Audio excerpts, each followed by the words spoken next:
So, ito na po yung ating mga ornamental plants dito sa ating munting garden. So, yung ating caladium ay okay naman po guys. Medyo malalaki na. And then, yung ating hanging plant, so medyo mahaba na. So, siguro sa susunod na buwan ay pwede na natin itong i-propagate. Hello everyone, ito po si Charching ng Succulent Davao and welcome sa ating YouTube channel.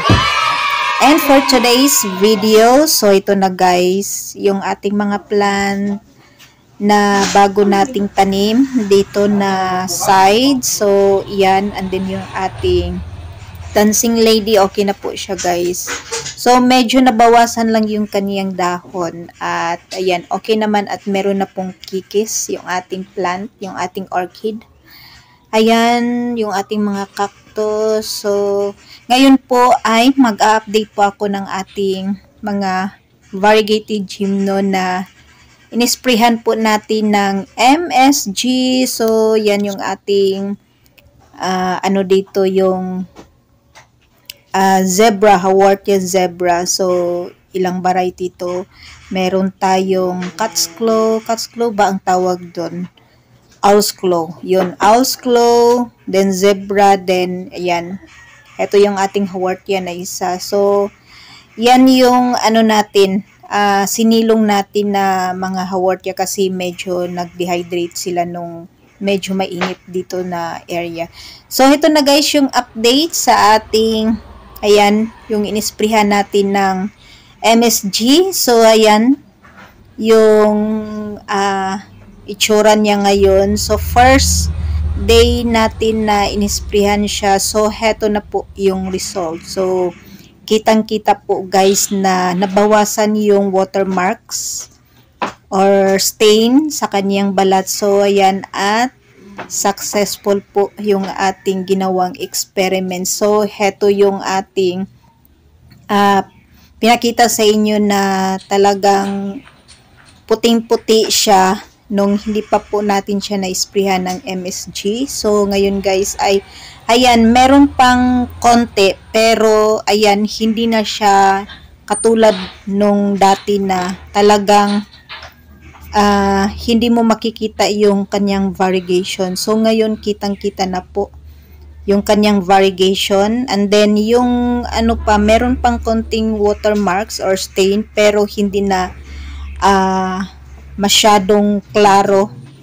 So, ayan, merong and then, heto guys, sobrang ganda. Ayan, linis na po yung ating variegated LB. And then, heto, yung iba, ayan. So, heto na lang yung isa, yung medyo konti na lang. So, makakaya na yan sa pangalawa nating spray. So, ngayon po ay, heto na lang po yung bibigyan natin ng MSG ngayon. So, yung iba natin guys ay klarong-klaro na wala na pong watermark. So, heto na lang po yung ating i-sprayhan ngayon. So, yan guys yung naging resulta ng ating ginawang experiment dito sa ating mga variegated gymno. So, yan yung patunay na talagang nakakatanggal po ng watermarks or stain yung natin, ginawa nating solution.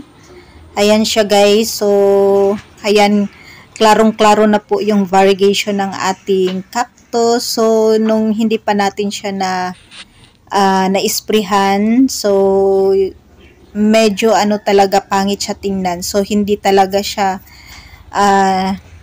attractive tingnan. Hindi siya colorful na cactus. Pero, ayan guys, ma-appreciate mo na yung kanyang kagandahan dahil, ayan, nawala na yung mga watermarks dyan sa kanyang balat. So, napakaganda nito guys. Mura lang po yung bigay sa atin ito ng ating seller kasi nung dumating to sa atin ay talaga pong puting-puti po yung makikita mo sa kanya kasi nga punong-puno po siya ng watermarks or stain. So, yan ngayon. Ayan, meron pang, kita naman, meron pang dot pero hindi na siya katulad nung dati. So yan guys ang update sa ating cactus na inisprehan po natin ng MSG. So ngayon po ay isprehan ko siya ulit para mas lalo pong gumanda or lalo pong kuminis yung ating plant at mas lalo pa nating ma-appreciate yung kanyang kagandahan. And that's for today guys. Maraming salamat po sa inyong panunod dito sa ating YouTube channel. Thanks for watching.